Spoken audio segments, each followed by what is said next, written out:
Hello and welcome to Landscape Photography World, the podcast for everyone passionate about landscape photography. I'm Grant Swinburne and I'll be your host on this show, talking to landscape photographers about their motivations, likes and dislikes. This time I'm talking to Viktoria Haack about her stunning landscapes. Originally from the UK and a resident of British Columbia, Canada since 2007, she's heavily influenced by the beautiful environment that surrounds her. Viktoria has a background in fine art and anthropology. This, combined with her love of the natural world, brings a unique perspective to her photography. Her ethos is to tread lightly, observe and search out the subtle visual story within whichever photographic genre she is working.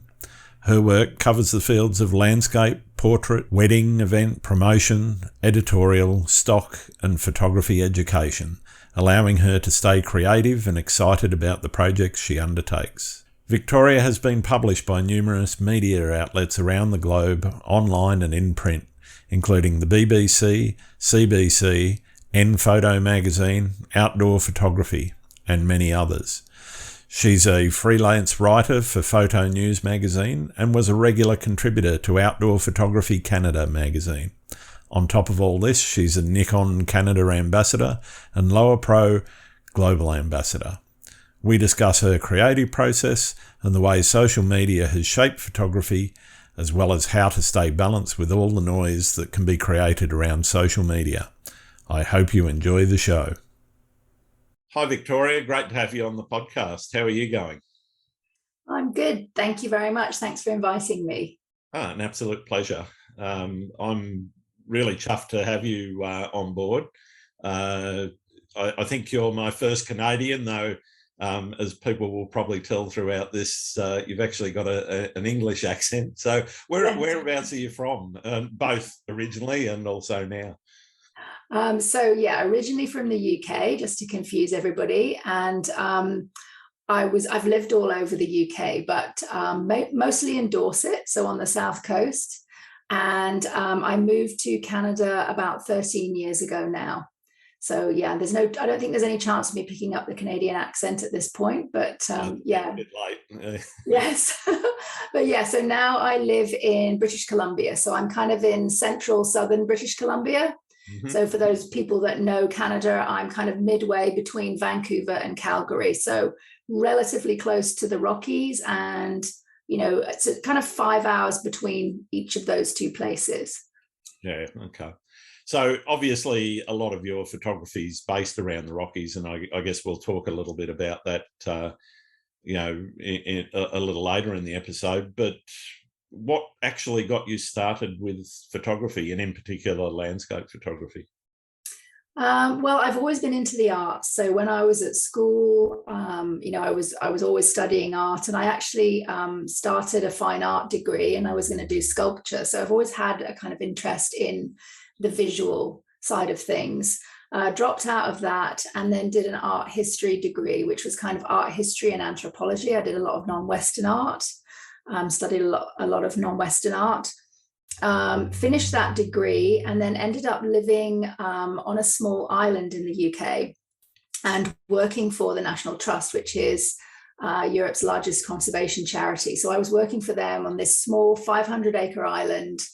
It was a nature reserve, no shops or anything like that. We had a castle, but not very much happening in terms of shops or anything. Only 30 residents, including the children. And the first boat leaving the island was around 8:30 in the morning, and then the last one would be at 4:30 in the afternoon. And so we were fairly kind of stuck on this island, and I lived there for 10 years. And it was whilst I lived there that I picked my camera back up. So I would walk the island pathways with my dog, and then later with my daughter when we had a little girl. And I would notice things like, changing light conditions and, fog in the trees, things like that. And it really kind of re-sparked my interest in the visual, in the arts and stuff. And photography was a combination of that the visual arts, but also I was into conservation and that kind of stuff as well. So it was a really good kind of melding of the two things. So I literally picked my camera up, and that's when I started shooting again, and haven't put it down since, really. And I kind of, because I lived on that small island, I didn't have anybody to share stuff with. And so I started using, at the time it was called DeviantArt. I think it still exists. It's it is still around. I had a DeviantArt account at some point. Did you? Yeah. But way back in the dim dark past, yeah. Yeah. So that's where I was sharing my work, and then really kind of seeing other people's work, learning from what I was seeing from other people, and getting feedback on my own stuff, and just trying to improve that way. But it was, I couldn't really join a camera club. Couldn't go. It was difficult to shoot anything apart from this 500 acres. And I think that has, to some extent, shaped the kind of photographer that I've become, because I've had to shoot within 500 acres for so long. And so then when I moved to Canada 13 years ago, it was kind of like opening Pandora's box, because suddenly, Canada is vast, and I could hop in a vehicle or go for a hike, and just so much possibility. And kind of that's how it really got started. Yeah, and I mean, particularly in and around the Rockies, there's plenty of opportunities there, and as you say, it's a bit more than 500 acres, Totally. And I mean, you can't fail to get something. I mean, the Rockies is just so photogenic that you'd be hard pressed to not get something good there. But I don't live there. I am 5 hours away, so I do get into the Rockies fairly regularly. But my hometown is, we have big. Well, they are still mountains, but they're, by British standards certainly, and by Australian they're huge. But they're not like Rockies kind of mountains. But yeah. I remember my last trip to the Rockies. So we took a helicopter trip. Cool. Up to a lake, which is at about the same elevation as the highest peak in Australia, Mount Kosciuszko. Oh, yeah. And that lake was in a valley. Oh, yeah. And a long way down in the valley too. Yeah. Oh, that's cool. I didn't realise that you've been to Canada. How many times have you been? I've been twice now. Oh, okay. And always to that area, or? Well, my daughter was living there at the time. Oh, okay. That's cool. Yeah, she was actually living in Banff at the time, which was, nice. Yeah. Very nice. And, yeah. So obviously, been to Calgary, been there, been Vancouver. Right. Haven't been over to the eastern provinces yet, but we did a trip up to Yellowknife, up to see the aurora, which we did 3 days up there. This was actually not last December, the December before, December 19. And we did 3 days there, and the first 2 nights it was just socked in cloud. Oh, that sucks. The third day we were there, it snowed the whole day, and oh no, it was not looking real good. And then I think we'd been sort of out at the location we were going to be shooting at, and probably about 11 p.m. the sky just cleared and out came the aurora. So we managed to get to see it. It wasn't the strongest it had ever been. I think it was about a 2.5, 3 sort of thing, but fascinating to see, and managed to get a few nice shots and a few really bad shots, because still learning how to do that sort of shooting, because it is quite different to most of what I do.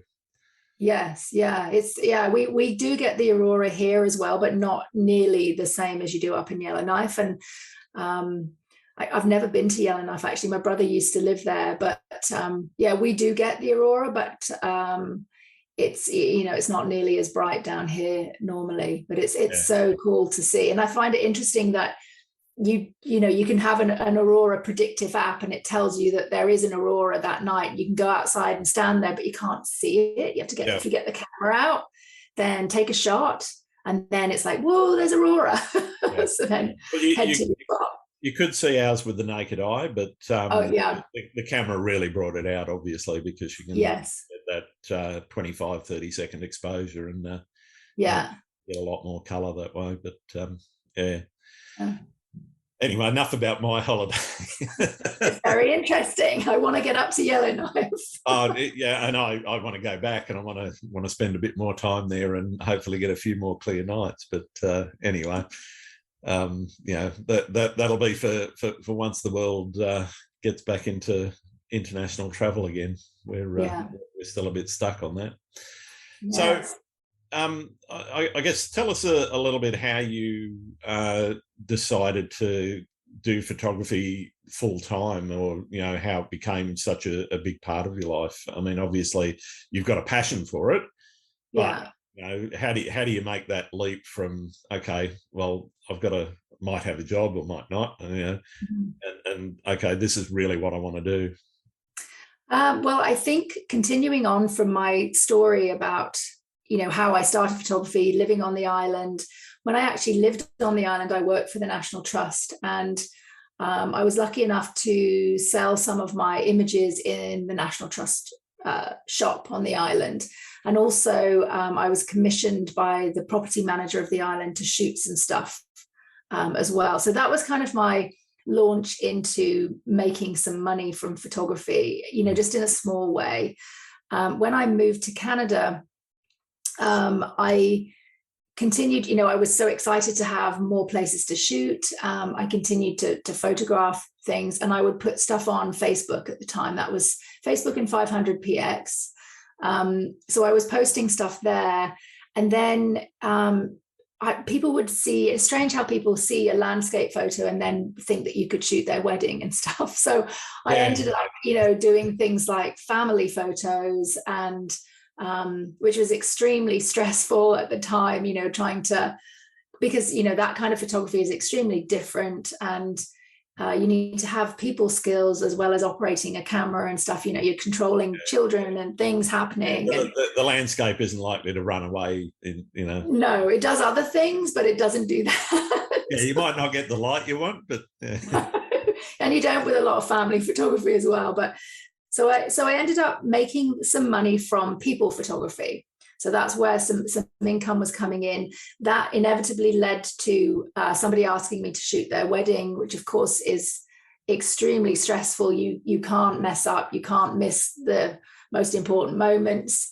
But anyway, I shot my first wedding and I survived it, and thought, I can kind of do this, and you can actually make some decent money from wedding photography.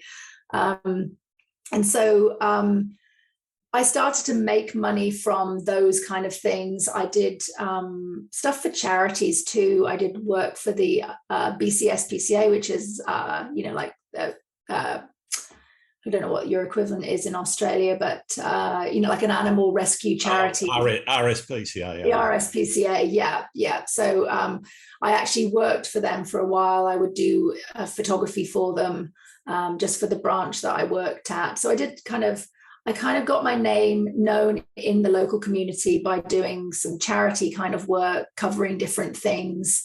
And it really just sort of escalated from there on.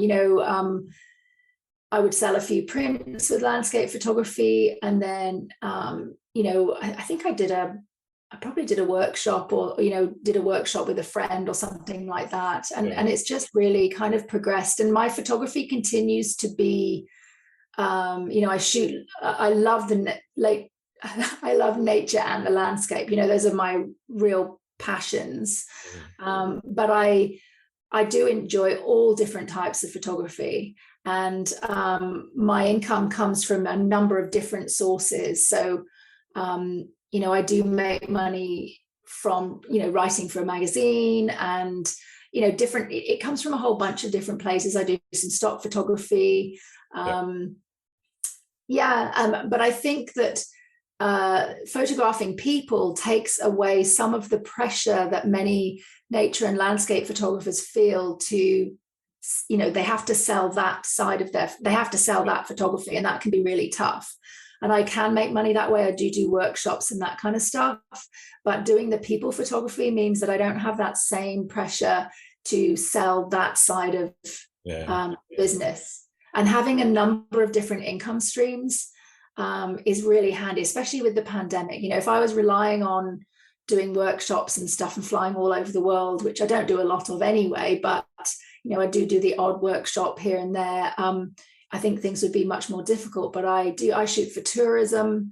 I do so many different types of photography that I've been lucky that I've still been able to manage with the pandemic and everything too. So I guess that begs the question though, how do you fit it all in?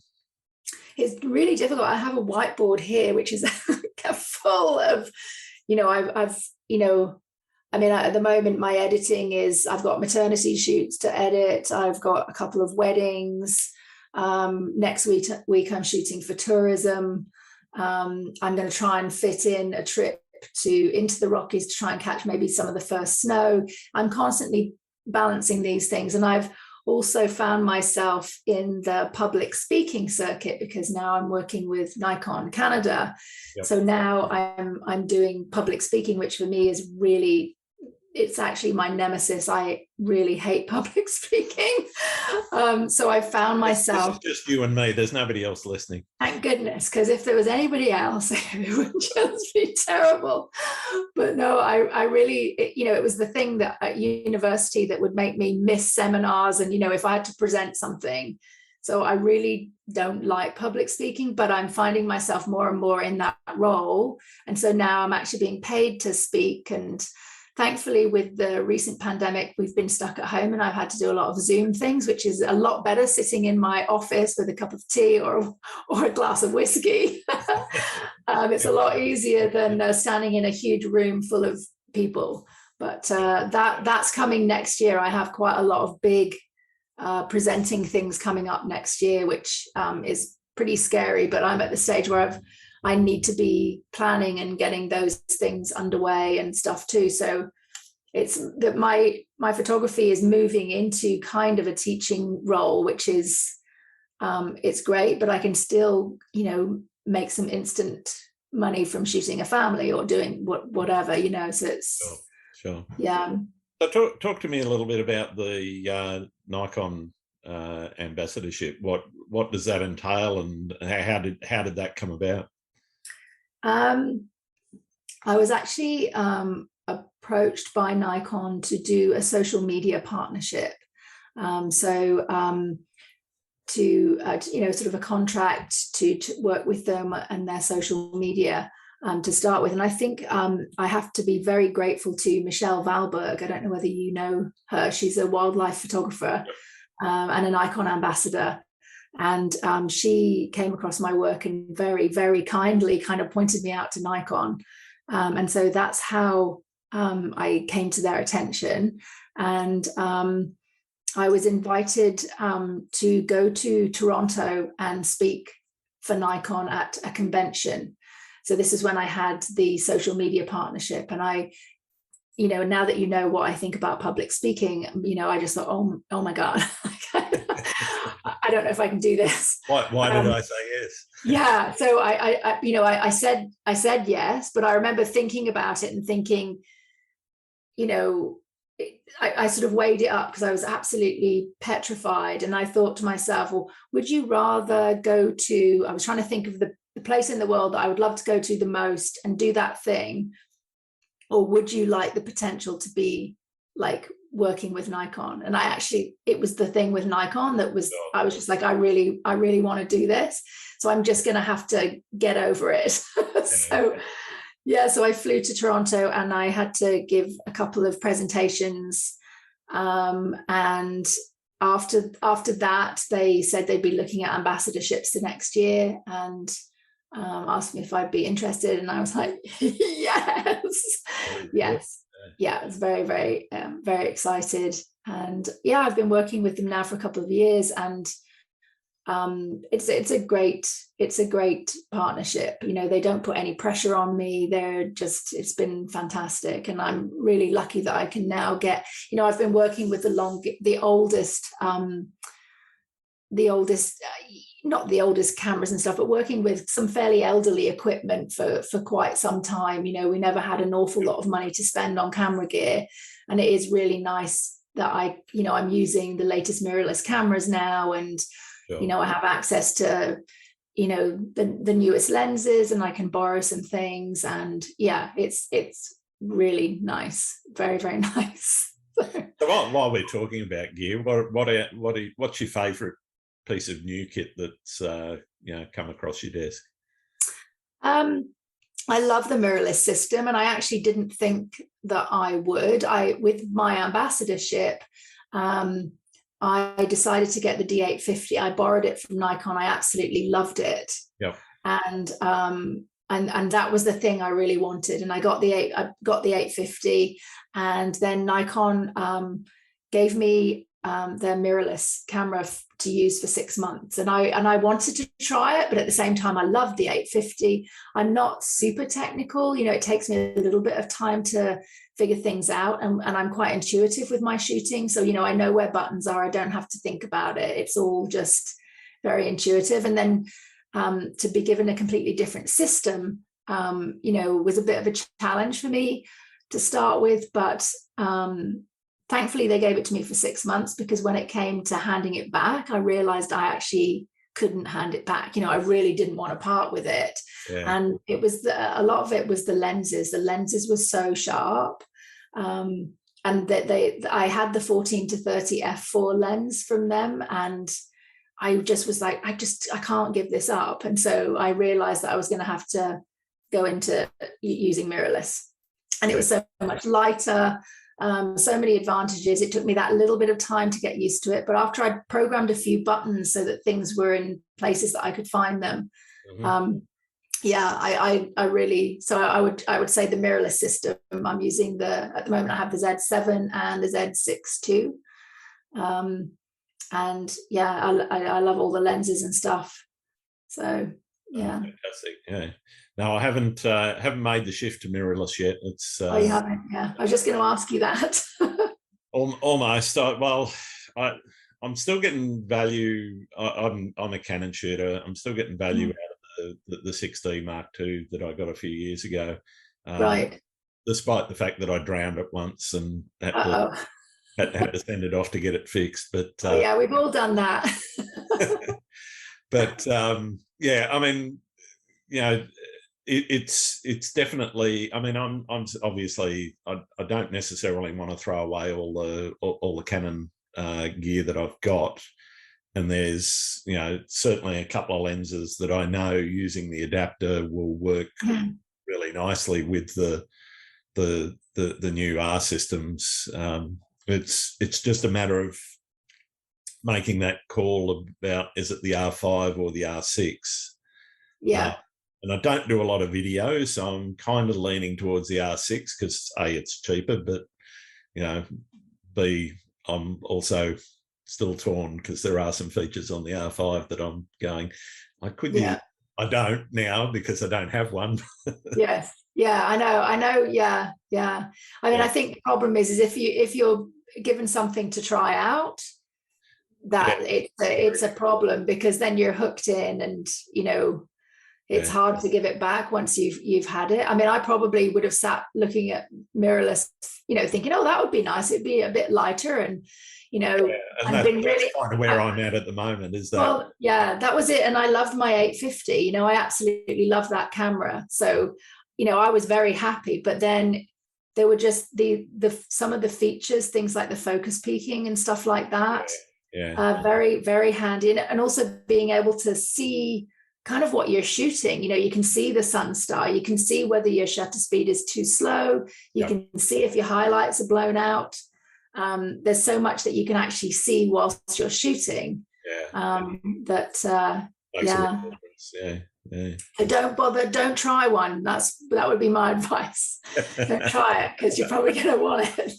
I've already sat and watched most of the videos that are out there, and I definitely want to. It's just a matter of timing, and just sorting out the funding and all that sort of thing as well. That's right, and it's hard to have to get a whole new system. But I mean, I guess if you can use some of those lenses, then that helps. The problem is the lenses, the cost, because they're the things that are really going to make the difference cost wise. Yeah. But I think for me, certainly having some of the mirrorless lenses, that was the thing that really hooked me in. They were so sharp and so clear, and so that I was just, it was just, okay, I'm going to have the camera now. I just need all those lenses. Because they're so good. Always the way, though, isn't it? I know. So it's like, oh, that lens would go well with this. So. Mm-hmm. Yeah. It's a problem. I don't think the gear envy ever stops.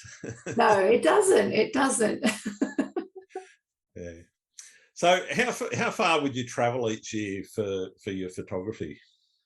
I'm actually fairly local. Like, I don't actually travel a huge amount. For the most part, my travels take me 5 hours towards the Rockies and 5 hours towards Vancouver Island. Yep. So that's the kind of pretty much my travel. I am doing a workshop in Scotland next year, and did one a couple of years ago. So I will obviously be traveling for that. And my speaking engagements are taking me a bit further afield. I'll be on the east coast of Canada for that next year. But for my actual shooting, I have a van that I sort of go around in, and I'm quite happy with finding things that are pretty local. And we can, obviously, when there's not a pandemic, I can cross down into the States and go down into like Oregon and that kind of. Not that far from the Pacific Northwest. And No. So I mean, I haven't done a lot of that, but part of that has also been that my daughter has just turned 18 and just moved out. So suddenly, after 18 years, I actually have some freedom to do some stuff. Yeah. And for the longest time, I had some kind of a job as well as the photography.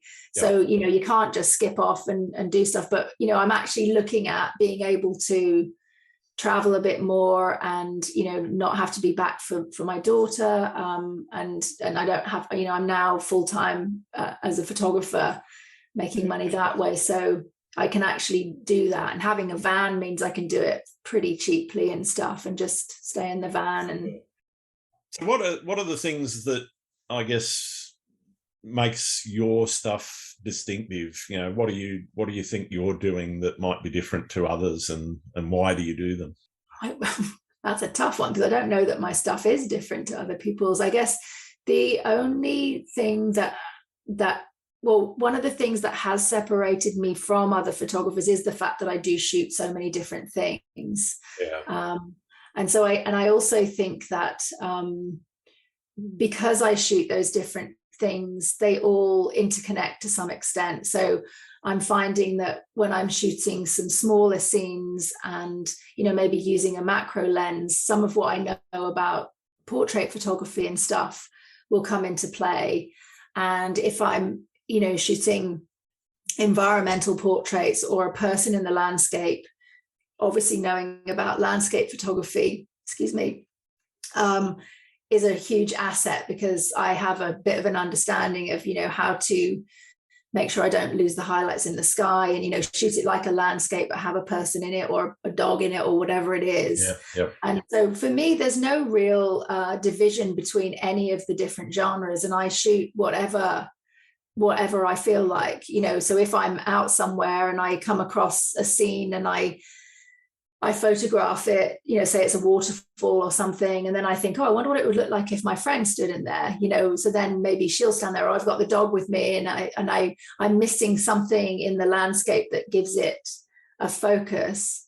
Then maybe I'll use the dog as a kind of a focal point. So, and sometimes I shoot, a pure landscape, and sometimes I throw something else in there. And then when I get them home, I look at them and I try and figure out which one I like best. And, so I think that might be, there are other photographers that do the same thing, but I know that as I was progressing with my photography, I was consistently told that you should really be a landscape photographer, or everyone gets pigeonholed into a genre. Yeah, you need to have a genre, and that was what I was told all the time. You need to have a genre. You're never gonna, nothing's ever gonna happen if you do all this different stuff. And then I think probably one of the things that gave me the biggest step up was 500px asked me to write an article about kind of being a generalist photographer. Yeah. And off of the back of that, I think I started getting writing jobs. So, and now, writing for a magazine, I can write for them about landscape photography. I can write about weddings. I can write, about portraits. I can write about, macro scenes. Because there is that, it does give me that little bit of extra scope, I think.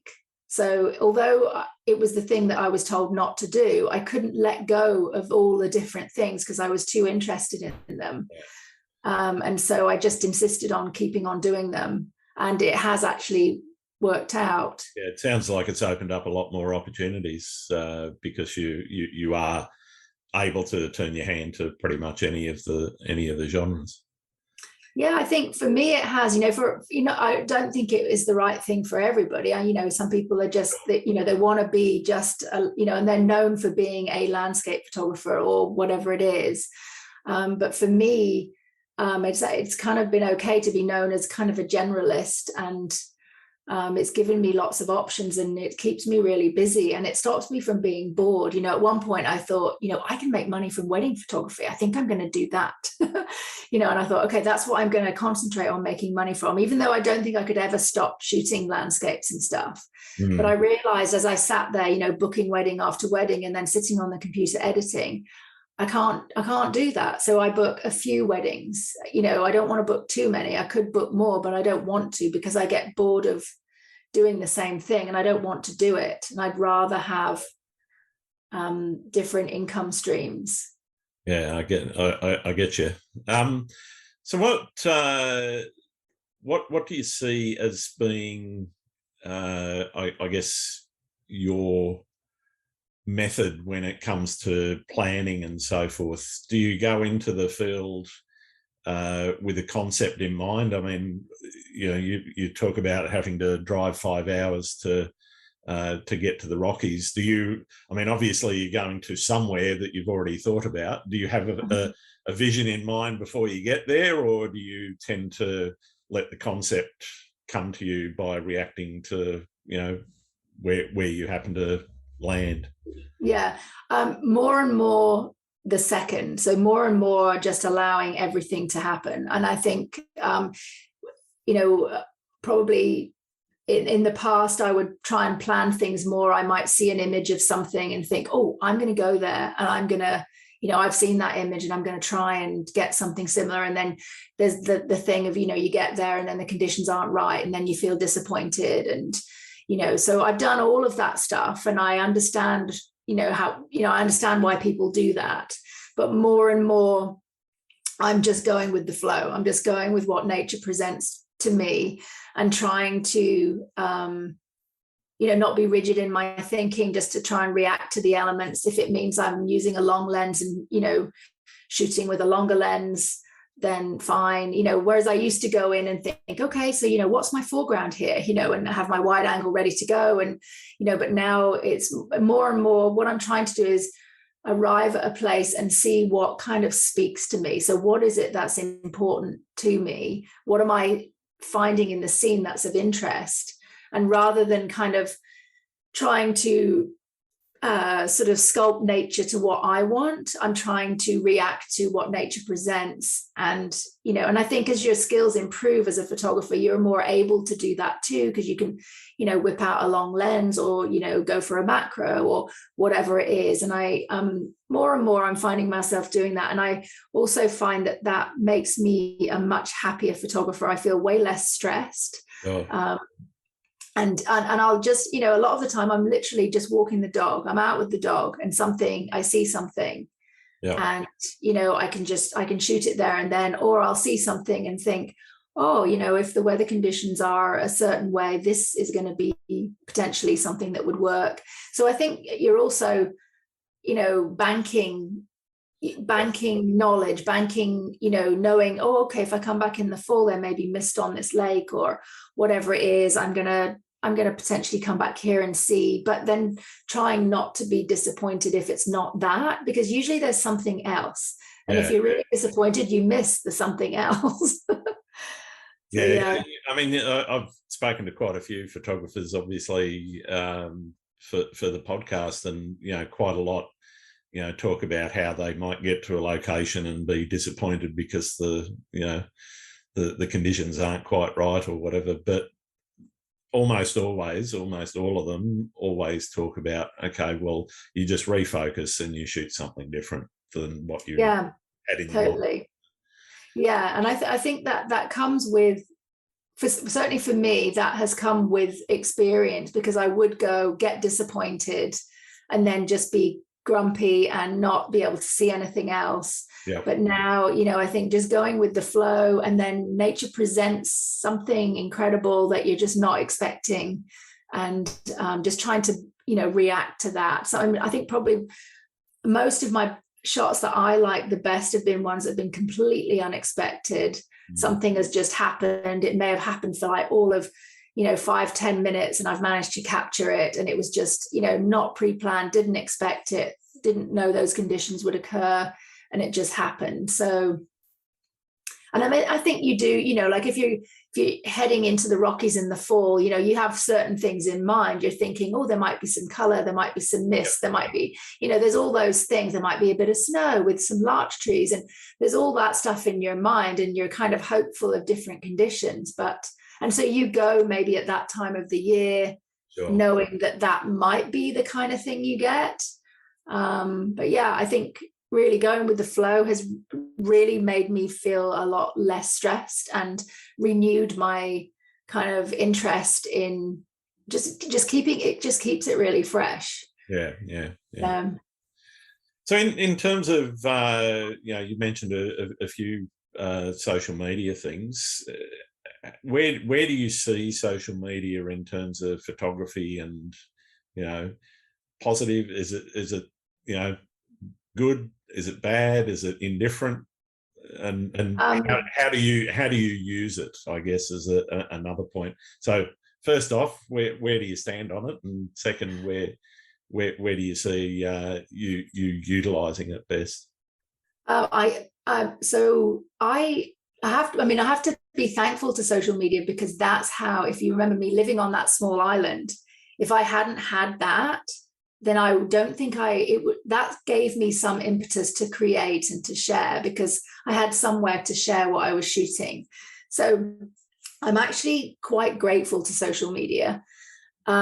When it comes to sharing something that's really personal about myself, you will never, ever know what's going on truly in my life. I don't share that stuff on social media. You will never know if I've burnt the bread or done something, or, you're not going to know that stuff. I don't put it on there. And I probably, if I wasn't using it for my photography, I probably wouldn't use social media at all, because I'm not really interested in that other side of it. Yeah. But certainly for photography, I've really enjoyed it, and I continue to utilize it a lot. And it is the source of much of my income. It's where I've been able to connect with a lot of different businesses and companies and what have you. But I think you have to put it in its place within your mind, and you don't want to be obsessed with it. So many people get, the algorithm does this and they don't get any likes, and then they start to feel, I just keep plugging away. I try not to give a shit, basically. I'm just whatever. I know it's an algorithm. I mean, yesterday I had a lady message me and she told me that I was an elitist bigot because that's really cool. I know it was a nice thing, but I'd done something in my Instagram stories, asking people what their thoughts were on geotagging. And so there was a whole discussion, and I tried to come down on either side particularly, but just to have an open discussion about what people's thoughts were. And of course, out of all of that, I only had the one person who, but I just, I don't care, really, at the end of the day, it doesn't really matter. And I think I'm able to just put that kind of stuff in a box and not worry about it, because there's always going to be those kind of people out there. And a lot of people do seem to get very affected by, if people don't like their stuff, or, obviously things bomb and you just think, oh, great. But there's so much that's an algorithm and stuff. And if I like it, I'm going to still like it, and it's not going to stop me. And if I might post it literally, I might post it today and it will bomb, and I could post it in 6 months' time and it will be amazing on there. It means nothing. And that's kind of how I think of it. And I think the other thing with social media is it does like to pigeonhole you, and people like to see the same things over and over. They know they follow you for a reason. And then if you don't post that kind of stuff and you post something different, you're going to lose followers. And I almost make it my business to keep, posting different things that will make people decide they don't want to follow me, because I don't want to be put in a box, and I don't want to have to produce stuff that, I know people like. I know what people like. I know what to post that will garner likes for me. But I still want to make sure that I'm not put in that box, and so that I can only shoot and share the same stuff. I want to be able to shoot and share whatever I want. And so I think you have to be kind of a bit hardened to the fact that some of it's just going to bomb, but. So you're not a slave to the grid then? I try not to be, no. I mean, I think, it affects us all a bit, but I try not to even, I use social media a lot. And as I say, it has been very useful to me. But I try not to internalize any of it, really. And I think if you treat it like a tool, which it can be, and you don't get caught up in the, the follows and likes and all the rest of that sort of thing, it does make a big difference. The other thing you get a lot, and, from conversations I've had with people, a lot of either, what do you call it, imposter syndrome, or, comparisons between my work and somebody else. And the way I always sort of talk to people when they, ask about that, it's, well, I'm at where I am in my learning curve. You're at where you are in your learning curve, and everyone's learning curve is different, and everyone's journey in social media, everyone started at different times. So the people that have got 700,000 or 800,000 followers have probably been there for 10 or 15 years, or whenever. Exactly. It's and they got into it early, it's no measure of how good you are as a photographer. Some of the best photographers I've come across have got tiny followings, and it means absolutely nothing. So I don't. One of the things I'm trying to do with this podcast as well, I mean, I've spoken to people with that 700,000 or 800,000 following, but I've also spoken to people with as few followers as 500, 600, 800. Not because of anything other than the quality of what they're shooting and what I'm seeing in their feeds. Totally. It is about trying to find that I guess that mental balance where it's a tool, it's a way of getting yourself known. If you're not well known now, don't worry too much about it. If you are really well known, well, you're going to, I mean, as you probably are aware, you are going to garner some negative comment back, People calling you an elitist bigot, for example. Yes, really good. So So there are, there's also a lot of, not necessarily nice things about having a huge following as well. I mean, I personally don't have a massive following, and I don't care if I do or I don't really. And you'll never see me post, oh look, I've made 3,000 or 4,000 or 5,000 followers this week or month or whatever, because I don't really look at it that much, I mean, I know what the number is, but I don't care about it.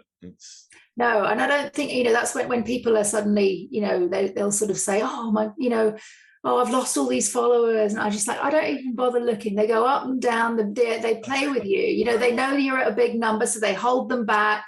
Yeah. So then people start paying to get more followers. And then suddenly, once you hit the number, suddenly you've got loads of followers because they've been holding, it's all just a game. And I think you just don't want to get too involved with it. Don't look at it too closely. It's a really good tool, but I try not to go into all of the different, I can't think of the word. What are the things that you can look into all your... Oh, the analytics, all the analytics and stuff. Yeah. I don't really worry too much about that. And when I first started the business account, for example, I had a look to see what the tools could tell me. Yeah. I can't remember the last time I looked at them. I've had that for about 3 years. Probably at least 18 months since I've looked at those numbers. I do, I have a look at what's happening with my following, and at the moment it's very, very slow, and but I think it is for most people. I think there's they've done something again to the algorithm.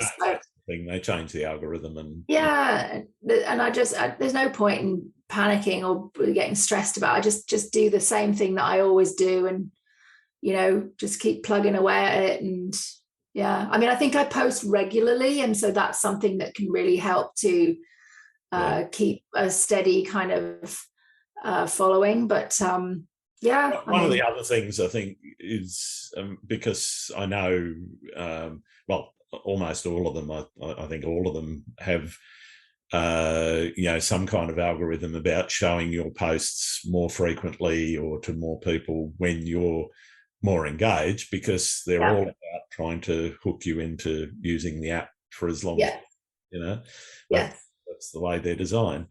But if you do engage, and there's tools that can help you do that, and just, when somebody comments, and I know that can be hard when you're getting thousands of comments, but, if you're still only getting a couple of hundred, maybe, you can probably respond to most of them. In fact, if you get some of the business tools that go along with, at least in the Facebook and Instagram space, you can actually automate some of your responses.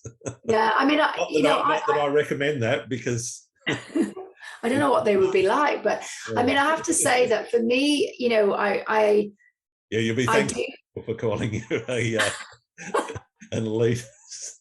An elitist. I am an elitist bigot. No, sorry. For me, I do feel like if people take the time to comment on my work, then I will take the time to reply. Like, I feel like it's the same as somebody talking to me in the street. If somebody says to me, I love your hat, I'm not going to just walk by and say nothing. It can be difficult, but I feel like if you put it out there and you're expecting people to like it and say nice things, the least you can do is to, thank people for that. You can't do it all the time if you're really busy or whatever, but for the most part, I do try to make sure that I do, because I actually, I genuinely feel grateful that somebody has taken the time to say something. And even the lady that wasn't very nice to me yesterday, I took the time to continue that. Rather than blocking her, I thought, no, let's let you have your say. And I was, it's valid for you. I might not like what you're saying, but totally. Oh dear. Anyway, I guess one of the impacts from social media is that, you were talking about the geotagging in particular. Do you geotag, and if so, why? And if not, why not? And I guess what's what are you seeing out in the field in particular in terms of the impact that social media is having on, people travelling to these locations and trying to get the shot? Mhm. And how do you see that sort of playing out over the next little while? I'm definitely seeing places that I've, because I do shoot quite locally, I'm seeing the deterioration of places. I'm seeing, exposed tree roots in areas that have become, that have been named on Instagram and stuff, where more and more people are coming, and around waterfalls where the environment is quite sensitive, it's soft, the tree roots are becoming exposed, and there's lots of places that I'm seeing things like that, unfortunately. My own, I mean, the other thing I was thinking yesterday was, just because there is that space to geotag doesn't mean you actually have to fill it in. You can just leave it blank and not put anything. You can also do what Nick Page does and say it's Mesa Arch. Yeah. Totally. But, I think that's the thing is, because I tend to be relatively vague, I might put British Columbia or, something. I think that puts some people's backs up, because they feel like I'm deliberately not giving out information. Exactly. And so, but why should you even fill in that little box? There's nothing that says that you have to geotag anything. It doesn't stop you posting. No. So why do we have to fill it in? Why do we have to put anything in there if we don't want to? But so I will, if I go to, for example, I'll go to a tulip festival or something, and people pay money to go in, and it's a tourist attraction, I'll happily geotag that, and they'll probably be quite happy that I have. But if I'm going somewhere that is a bit sensitive, or even if it's not, if it's really, because people will give the example of a famous place, and so they'll say, well, I'll geotag that because it's famous. But then if it's famous, you don't need to geotag it, because everybody knows where it is anyway. That's it. And Google Maps is there, and if you know how to use it, and I do wonder, there are, I posted a shot recently of a lighthouse which is on the foreshore in Sydney Harbour. Mm-hmm. There's like 5 of them, and 2 or 3 of them look similar because they're around the same time. And somebody asked me where this particular one was, because I just said Sydney, Australia, not because it's a highly trafficked place. There's a road to it. You can park literally, 100 metres from where this lighthouse is. So it's not like I was trying to hide it or anything, but somebody asked me where it was, and it was like, okay, it's Bradley's Head, which I'm fine to tell them because it's the road there, and it's not that hard. And literally, it's one of 2 or 3 that look the same or look similar anyway. I just sort of found it interesting though that people, needed to know where it was. But it is so. The other day, somebody posted in their stories a waterfall, and it was viewed from a train, and they said it was in Jasper or something. And it took me all of 2 seconds to Google to put those words and find it. That's the thing. The guy could have looked at, and used Street View and actually seen it from the road. It's such a strange thing. And I know there's an area in the Rockies that has been very popular this year. Last year, it wasn't so popular. There were a few photographers there, but there was a YouTube video made, and at least one, and a few people had gone there, and I know that place will become overrun. Like, I saw the difference between last year and this year. And I imagine that from what I've seen on social media this year, next year it will be explosive. That place will probably be trashed fairly quickly, unfortunately. And I don't want to go there once that amount of traffic gets there. So for me, I thought, well, this might be I'm going to go this year. I'm going to spend a few days there. I probably won't go next year because I don't want to be there with hordes of other people. I know what's going to happen. It's just going to become absolutely overrun. And unfortunately, that's the real downside of social media, because we've all just got so much more ability to communicate these days. In the past, you might see a photograph in a book. You didn't have the internet. You have to go, that's right. Yeah. You never have any way of asking the photographer where they took it or anything like that. No, you'd have to go and get an encyclopedia out, or go to the library. It was a whole different process. Now everything, you just pick up your phone, and in 2 seconds, if I've got even vaguely an idea, I can find out where anything is. And if you don't strip the EXIF data off of things, you can get the information off people's phone pictures, and you can find out so much stuff about where things are. It's the world is an entirely different place, and so we're dealing with something that's really very different to anything that's happened in the past. And so huge numbers of people can go to places. We've got more ability to travel, and we've got more ability to communicate, and so we can trash places much faster than has ever happened before. And so somehow we have to do something a bit differently, I think. Yeah, definitely.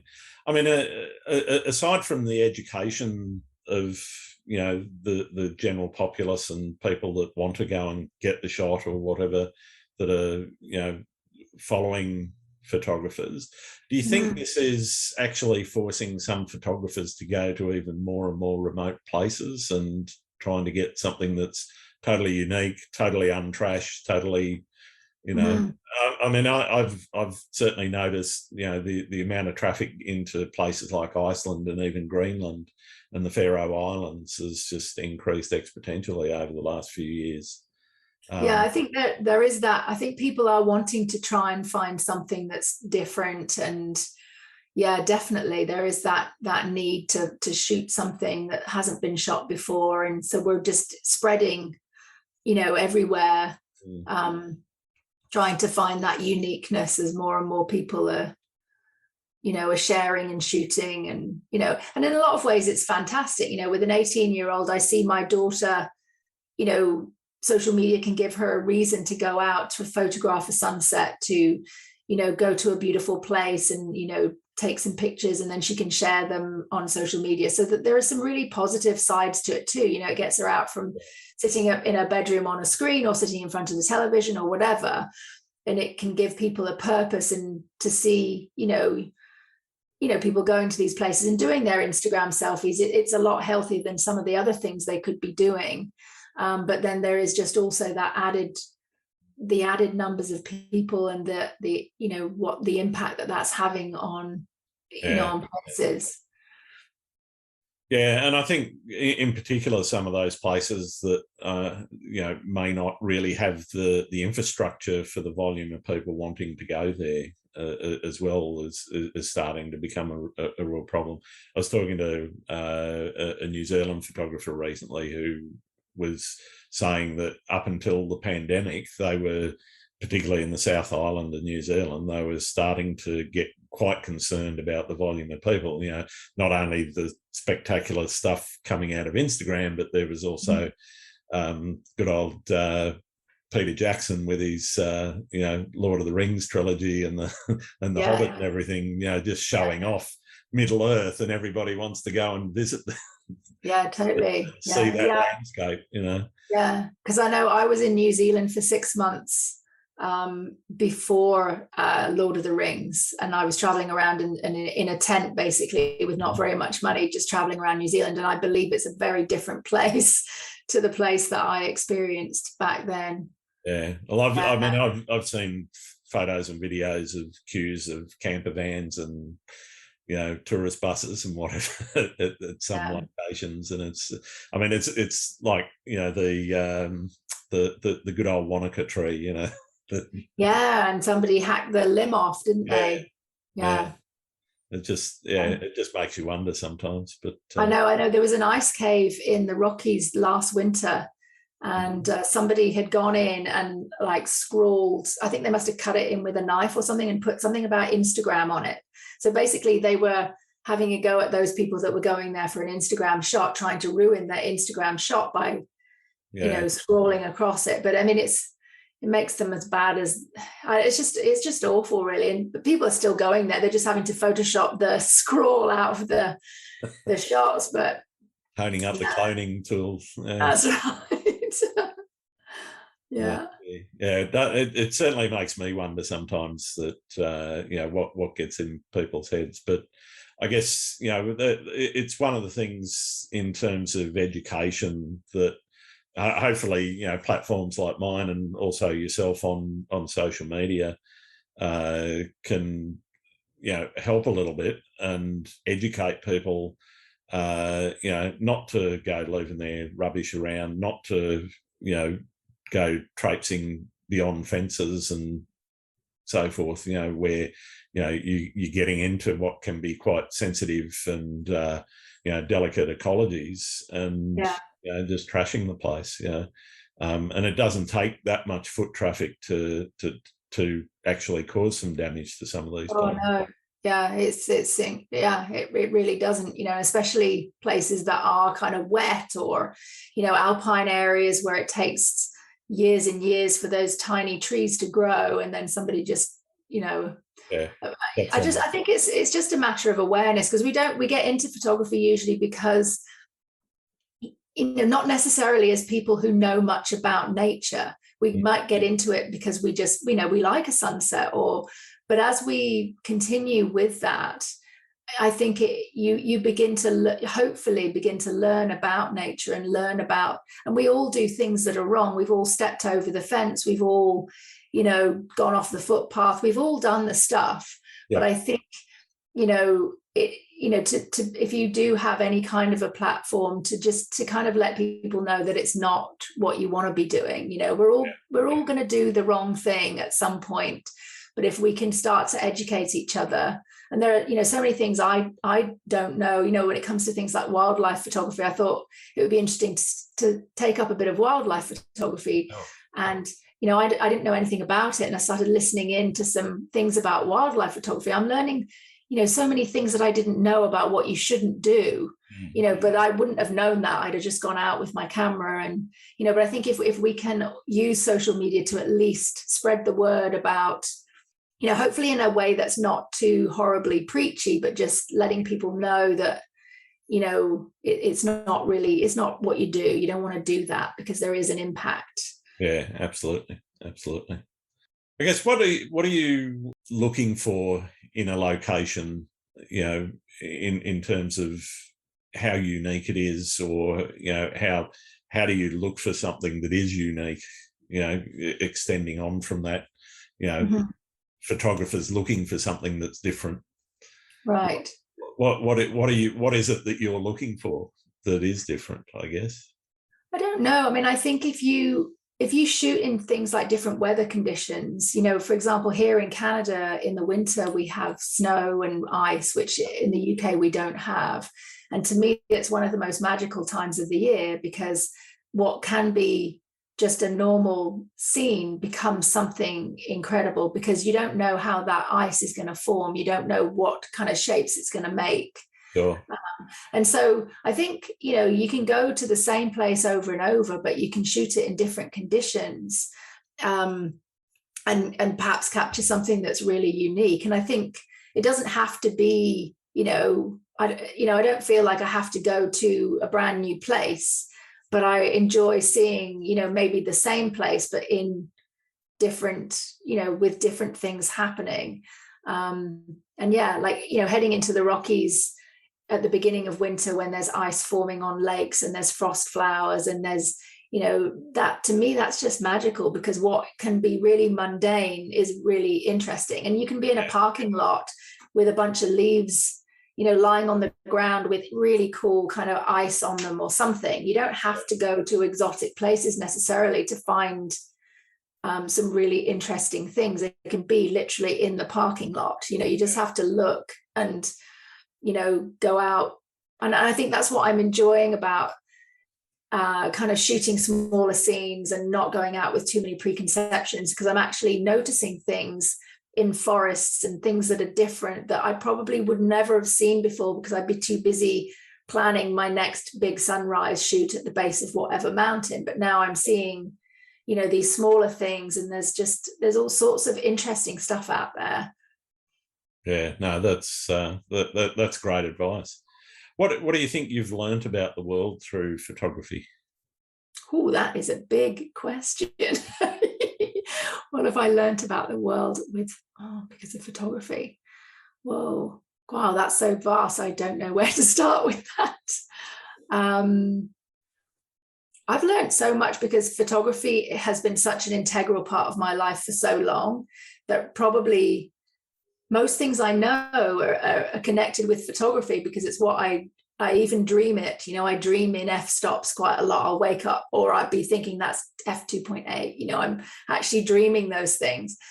There's so much I can't even begin to, I've seen, if I go to, even just things like wedding photography, I see people on a particular day where it's the best and the worst of people. I see that side of things. I've worked in shelters and photographed things with animals that have been, really difficult and really interesting. And with the landscape, I think, kind of landscape photography has taught me so much about nature and just so much. And I think it gives me a purpose to be, I kind of feel like I don't need anything else. I meet people through photography. I don't need to know anything about them. It doesn't matter how many kids they've got or what they do for a living or whatever. Yeah.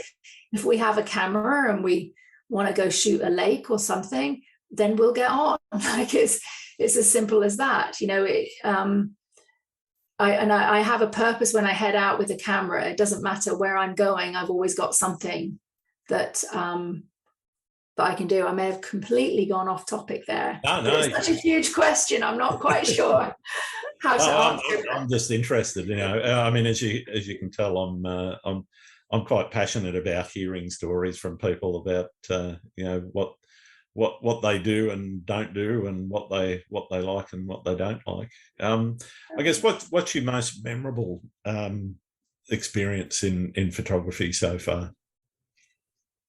Probably another big question, but that's another big question. I think one of there's so many different things, but I think being asked to be an icon ambassador was a pretty major thing.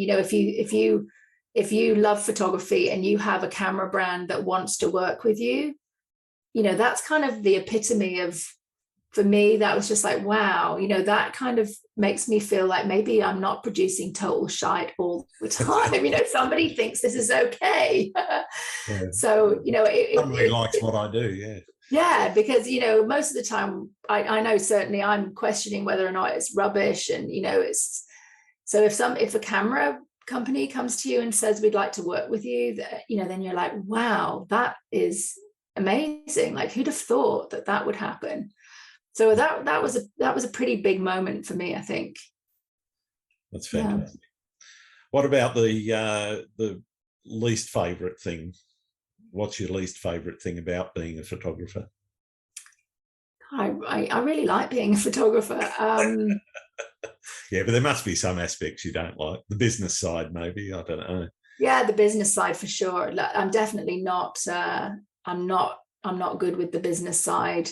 And that's something I really struggle with, certainly to start with, and I still do. Sure. Yeah, I think that, and people's, I think not so much now, but when I was first starting out, people not really understanding that you're shooting in RAW and you need to edit, and can I have 6 million of those? And then you're like, well, I have to edit them, and they don't really understand that. They want all the pictures of their kid or whatever it is. Well, you get the question, was that Photoshopped? That's right. Yeah, all the time. Oh yeah. Oh, that's Photoshop. Or yeah, all those things. Yeah, those are the things that I don't love. But yeah, I mean, I feel extremely lucky to be able to make a living doing this. I love it so much that I feel really lucky to be able to do that. And I think probably at one point when I was my business was building, and I was trying to, I was putting in 110%. I actually got sick. And I think it was partly to do with just trying to do stuff all the time and put 110% into it, and not taking any time for myself. Like I would have, like right now, I have a whiteboard that is full of stuff I have to do. But now, since getting sick and recovering, thankfully, fully, I now build in time, like if I want, to take a day out to go and shoot, even though I feel guilty because I've got all this stuff and people saying, when am I going to get my this? When's this going to happen? I go and do the thing. I go and take the day. And so I think, building that in has been something, but that was a shitty part of the photography journey. I think just, overworking and trying to produce, just really kind of overdoing it, but not building in enough time for myself and just allowing myself that bit of time for what I want to shoot or what I want to do. But now I really try and do that. Yeah, no, I totally get that. So what would you tell 15-year-old Victoria if you were able to travel back in time and tell her about your life now? Ooh, I don't know. At that age, I was very much into art, and I didn't get my first camera until I was 18. So what would I tell me? I don't know. I don't know. I actually don't think would you have listened? I probably wouldn't. Yeah, knowing the person I was back then, I'd probably have said, "No, I'm not doing that." No, I don't know. Like I wouldn't change anything actually of my whole life. I'm very happy with everything. All the bad things, if something good has come from them. So I wouldn't change anything. Yeah, I don't know. I don't know what I would say. I remember changing my name at 16 because my name was spelled Victoria with a C, and I changed it to a K because I thought it was more unusual. And what if I got famous? It would be useful to have a different name. Well, I haven't achieved fame, but I have got that slightly different name. But yeah, I don't know. I can't think of anything that I would really tell myself back then. Not to change your name, maybe. Yeah, it's been really difficult to manage actually. So maybe, don't change your name. It's a mouthful. Fair enough. What would you tell somebody that's just starting out and wanting to get into landscape photography? I would say listen to your intuition, listen to what is of interest to you. Because I've unfortunately come across people who have, gone on workshops or, had mentors or whatever who have steered them in a direction that is away from what they naturally are interested in. And they've sort of told them that this is how you should shoot. This is what you should shoot. Here's the shot. I've seen that so many times, arriving at a location and the person that's kind of leading the thing is saying, okay, so, basically put your tripod here. And this is the scene. This is the composition. Yeah, make sure you're shooting in manual because, if you shoot with aperture priority or something, it's a big no-no. But, I would say, don't, shoot what speaks to you. Like if you approach a scene and there's something that speaks to you and it's totally different to what speaks to the other person, shoot the thing that speaks to you. And don't get too hung up on the technicalities of stuff. You can figure that stuff out. There's too many people that don't take the next step because they don't feel like they can understand the technicalities. It's much harder to learn to be creative and to have a vision than it is to understand those technical bits. You can get to that. So if you have a vision, don't worry about it. Stick with the vision. You'll pick up the technical bits as you go along. So I guess that's what I would say. Great advice. So are there any photographers out there that you think I should be talking to, or, anyone that's caught your eye recently that I should get onto the podcast? There's so many photographers that I love. And yeah, so many. There's a couple, I feel like because women tend to be slightly underrepresented in the landscape photography field, that I should mention a couple of ladies just so that you've got those on the back burner just in case. So one of them is Dani Lefrancois. So she is a Canadian photographer, and she runs workshops in the Canadian Rockies, and she does landscape photography. So have a look at her. And another lady is Serena, and I can't pronounce her last name very well, but it's Zenis, I think, Dzenis. So she's actually from Australia, but she lives in Iceland. Yeah, so she lives in Iceland, and her husband is a photographer as well. She shoots landscapes, but she also shoots some really interesting kind of cityscape stuff, and she does some very cool kind of mushroom type things. But yeah, she might be a lady to have a look at as well. Very cool. Okay, well, I'll definitely put them on my list, because they're two names that I don't have on the list. Okay, is great. It's a very long list already. But yes, you mentioned that. There's lots of us out there, aren't there? Yeah. But that's a good thing. It means I can keep podcasting forever. That's good. Get you busy. Definitely. All right. I think we probably about time we should look at wrapping up. I've got one last and probably the most important question that I can ask you. Do you like pineapple on pizza? Yes, I do. Yeah. Okay. Is that the right answer or no? I don't care personally. Oh, I like it. Yeah. I am a neutral on that. If it's on pizza, I'm not going to pick it off. But if it's pizza, I'll still eat it. Oh, I'll eat almost anything. So it doesn't have to be there, but I do like it. No, yeah. Well, we could talk for hours, I know, on this. It's a big topic, and there's always plenty to talk about. But thank you very much for taking the time, Victoria. It's been an absolute pleasure talking to you, and I'm really looking forward to seeing some of your work. Where can people find what you do? Thank you so much, Grant. I am on Instagram, Viktoria Haack. My name is a very strange spelling, so you have to kind of check that carefully. I'm also on Facebook, Viktoria Haack Photography. No worries. So, yeah, and a website. Yeah. Yep, and you've got the website, obviously. Yeah. Thank you so much. Thank you for having me, Grant. It's really, really great to have been chatting with you. Absolute pleasure. I'll put the links in the show notes as well. So thanks again, Victoria. It's been absolutely wonderful. Thank you so much. Thank you. Thanks again for listening to Landscape Photography World. I hope you enjoyed the show, and keep listening, because I'll be joined by some great guests in upcoming episodes. You can find my work in this podcast at grantswinburnphotography.com. I'm also on Instagram, Twitter, Facebook, and YouTube. I'm Grant Swinburne, and I hope to see you out shooting soon.